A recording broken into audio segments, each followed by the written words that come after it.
Fatality.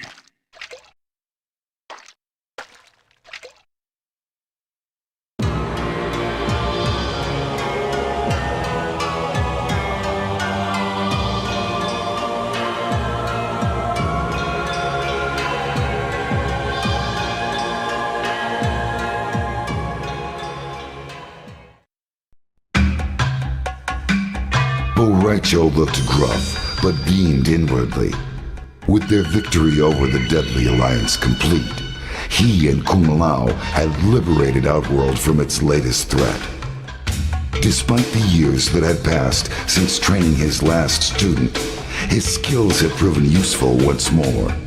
He was elated, but it would be inappropriate to express such emotions in front of his newest apprentice. Kung Lao invited his master to return with him to Earthrealm to teach more warriors at the Wuxi Academy. The success of his apprentice gave him renewed confidence in his training skills and, for the first time, a clear purpose in life. Boraicho offered only token resistance. He accepted the offer because the defenders of Earthrealm could certainly use his help, but more importantly, because Earthrealm's rice wine put Outworld's liquor to shame.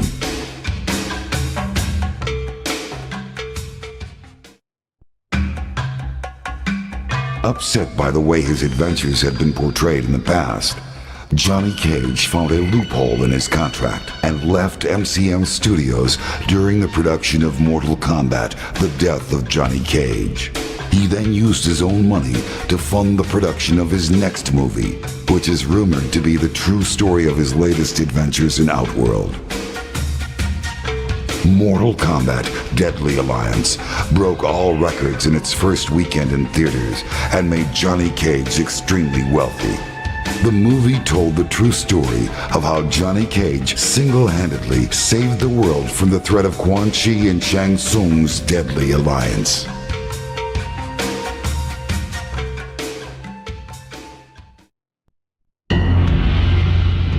Kano and Sonya had fought before. Although Kano was humiliated by his defeat at her hands so many years ago, this time the outcome would be different. Kano had stolen Quan Chi's amulet at the request of Shang Tsung. With the amulet in his possession, Kano came to the realization that he was now in total control of the revived undefeatable army.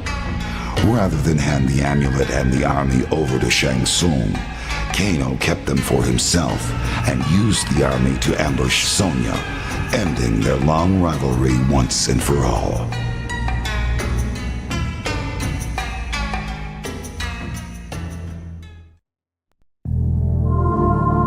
Kenshi had finally caught up with Shang Tsung in Outworld. Years ago, Kenshi had been manipulated into releasing the souls of his warrior ancestors. Shang Tsung had consumed those souls and left Kenshi to die in the tomb. The ordeal left Kenshi blinded, but the sword of his ancestors led him out of the depths. To redeem himself, Kenshi had vowed to free his ancestors from their captor. He cut Shang Tsung down with his ancestral sword, and a blast of souls was instantly released. The spirits of the warrior kings re-entered the sword as Kenshi held it above his head. His duty fulfilled, he could now return to Earthrealm.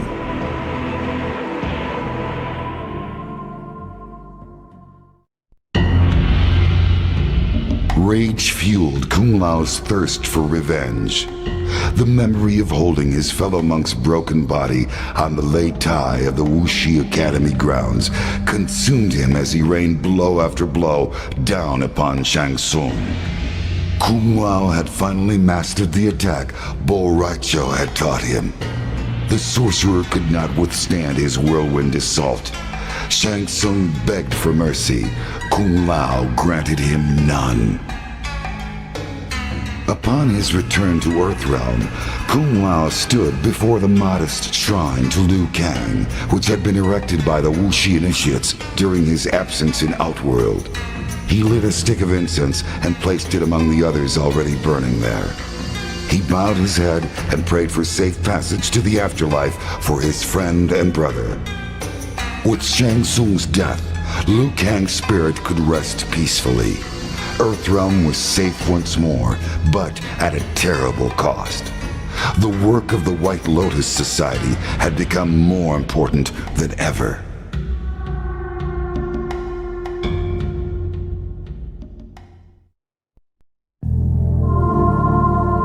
Li Mei had been promised that her people would be freed from enslavement if she could win the tournament held by the Deadly Alliance. Now that she had emerged victorious, the true purpose behind the tournament was finally revealed to her. Her soul would be the last one Shang Tsung needed to completely revive the Dragon King's lost army. Her people would never be freed, and Li Mei herself would remain trapped inside the mummified remains of a dead soldier, cursed to serve the Deadly Alliance forever.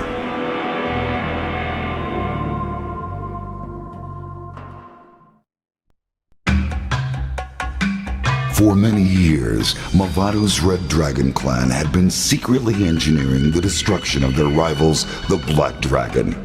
Through careful manipulation, Mavado had used the Special Forces to unwittingly aid them in this task.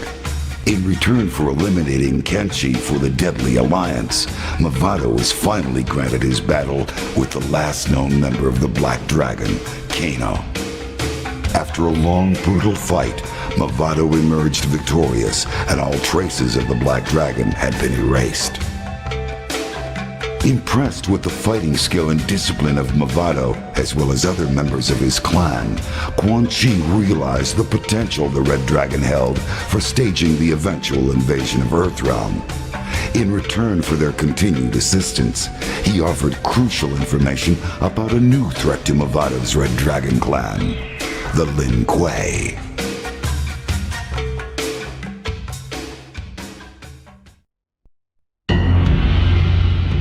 The Deadly Alliance was successful in reviving the mummified remains of the Dragon King's undefeatable army.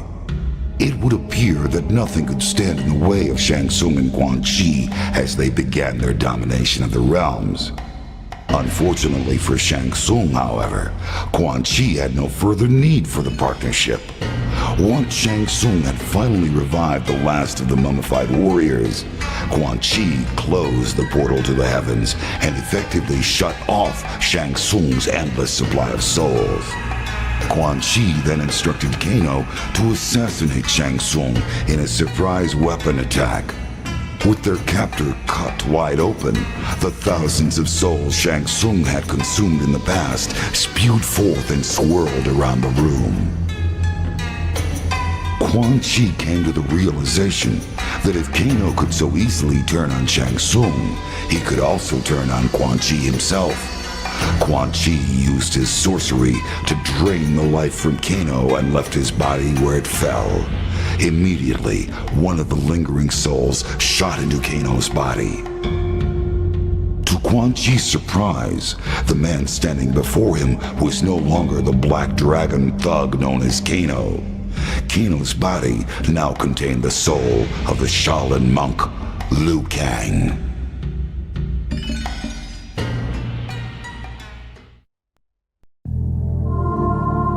The hunt for Quan had led Scorpion to the palace of Shang Tsung. Scorpion entered the palace through a hidden passage. As he made his way through the lower levels, he was discovered by the two Oni he had previously encountered while in the Netherrealm. Shang Tsung had secretly allied with Moloch and Drahmin as a backup defense against Quan The two Oni had been hidden in an underground chamber and were periodically fed mortals to keep them satisfied. Scorpion fought well, but was overpowered by Moloch and Drahmin.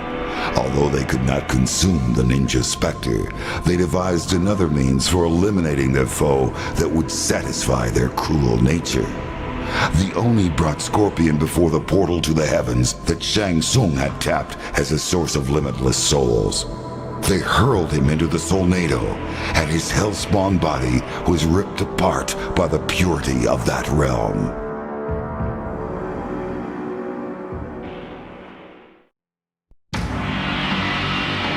The Deadly Alliance was successful in reviving the mummified remains of the Dragon King's undefeatable army. Shang Tsung, however, began to realize that his relevance in the partnership had evaporated once his talents for soul transplantation were no longer needed. The balance of power within the Deadly Alliance had seemingly been undone. Fearing betrayal, he secretly instructed Kano to steal Quan Chi's amulet in an attempt to gain control of the army. Since part of the soul transfer spell included the command to obey he who possesses the amulet, the army would obey only Shang Tsung and not Quan Chi once the amulet was in his possession.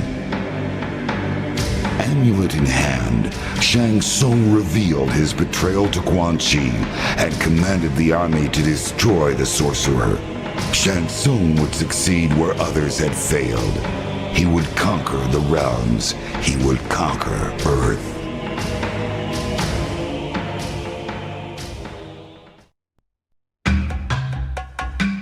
After the destruction of the Deadly Alliance, Sonya searched for the missing Special Forces agent Kenshi. She finally discovered him badly beaten and near death, apparently from hook-like wounds in his ribcage.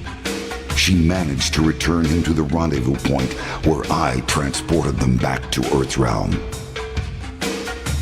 Upon her return, Sonya was promoted to General and given her choice of command.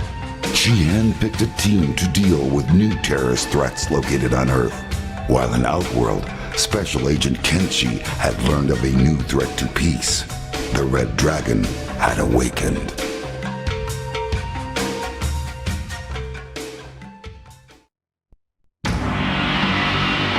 After defeating the Deadly Alliance, Sub-Zero returned to the new temple of the Lin Kuei with the severely injured ninja, Frost.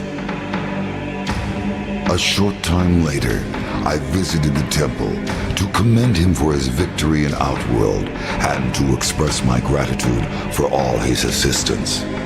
With Sub-Zero now the Grand Master of the Lin Kuei, Earthrealm will be well protected.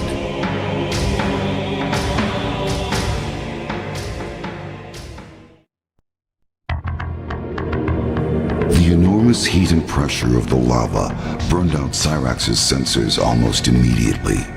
He cast about blindly in the infernal pit, searching for the orb Nitara had sent him to locate. Cyrax found it resting upon a small submerged pedestal beneath the molten depths. As soon as he clambered to the surface, she demanded he hand over the orb. Nitara had promised to return Cyrax to Earthrealm once the orb had been retrieved. Taking her necklace in hand, she uttered a mystical incantation. A swirling portal opened around Cyrax had he only had time for a solemn bow before he was swept into the gateway.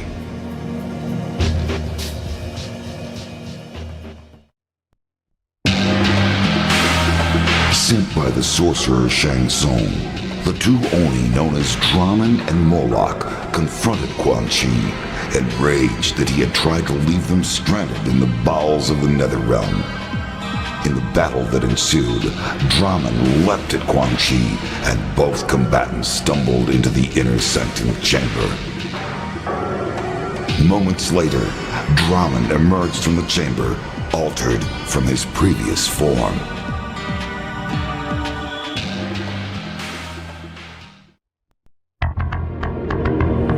As they traveled back to the portal that would return them to Earthrealm, Sub-Zero revealed to Frost that she had been an integral part in the destruction of the Deadly Alliance, and that he was proud to have her as a member of the Lin Kuei clan. But unknown to Sub-Zero, Frost's true intention for joining the Lin Kuei was to become Grand Master herself.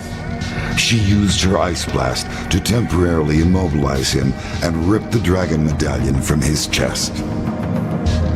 As she held the medallion, she felt power surge through her body.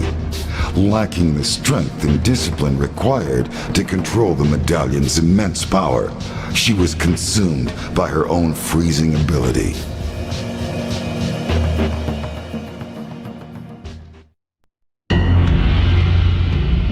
Su Hao reported to his superior, Mavado, and informed him of his success in destroying the Special Forces Outer World Investigation Agency. Mavado then informed Su Hao of his next objective. It seemed that Quan was proving to be a powerful ally and was willing to aid the Red Dragon in its quest for domination of Earth. In a show of good faith, Mavado agreed to destroy Quan Chi's enemies. The sorcerer suspected betrayal from Shang Tsung. There was evidence that Shang Tsung had allied with the two Oni, known as Moloch and Drahmin. Su Hao's new orders were to eliminate the sorcerer Shang Tsung before the Oni eliminated Quan Chi.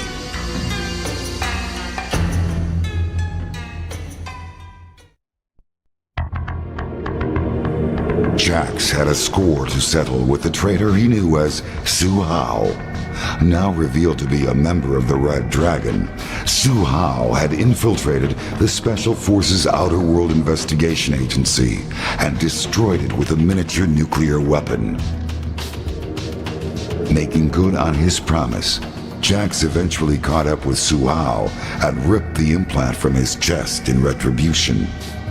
Su Hao died a most painful death.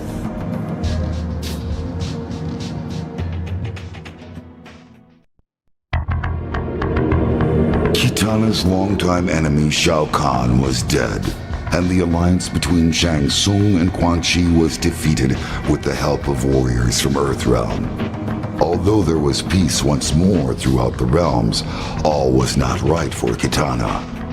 Saddened by the death of Goro, she attended a ceremony in the Kuotan Palace to honor her fallen friend and ally. Following Shokan tradition, Prince Goro's body was lowered into the molten rock contained within the throne room itself. As Kitana said goodbye to her wartime ally, she also held a moment of silence for Liu Kang, and secretly wished he had joined her in Edenia so many years ago.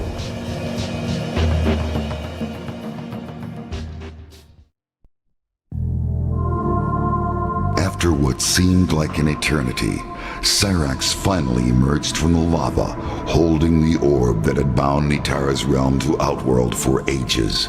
At last it was within her grasp. She would be able to free her people from Shao Kahn's imprisonment.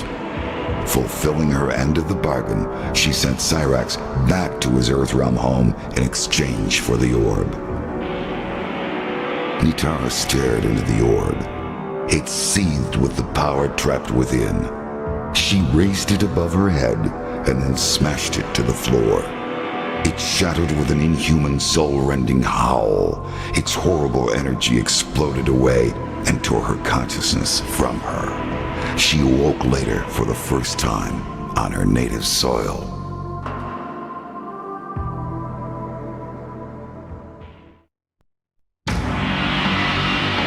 Once again, the threat to Earthrealm has been vanquished. The deadly alliance is no more. What dangers lie in the future I can no longer foresee. Perhaps the Dragon King will in fact return. Perhaps the depths of the Netherrealm will spew forth a legion of Oni. Even the vampire people pose a threat to peace now that Outworld is in chaos. But one thing is certain. Earthrealm must be protected. I have abandoned my status as Elder God to aid these mortals and act defiant of the heavens. I will instead remain here on Earth as God of Thunder.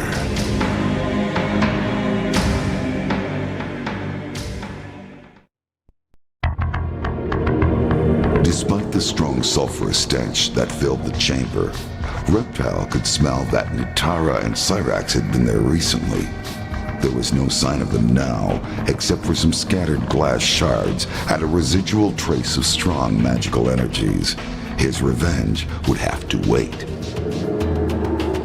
Suddenly, an expectant hush filled the chamber as energy cascaded around what appeared to be a dragon embryo. The tiny dragon stretched, and the egg cracked. A beam of energy ripped out from inside and lanced into Reptile. His world was filled with a roaring power as his squamous body was twisted and transformed. The ancient prophecy had been fulfilled. The Dragon King had returned.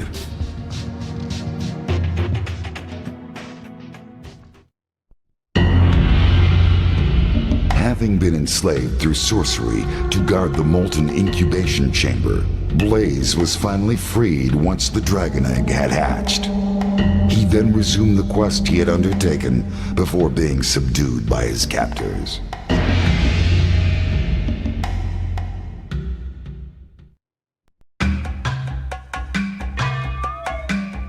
Mokap Man is primary martial arts talent and motion capture during the production of Johnny Cage's movie based on brief events in Outward.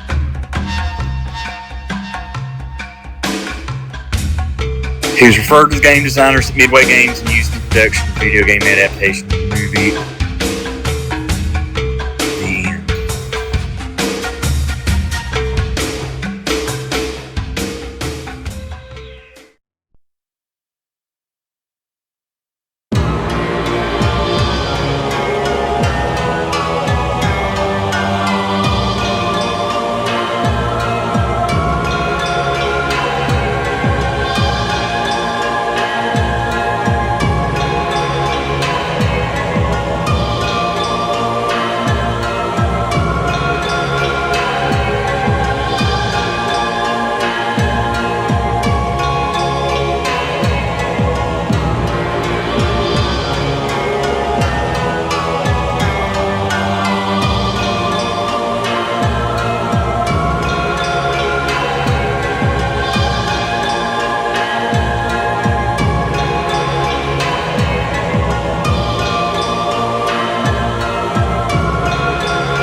You better damn well thank me.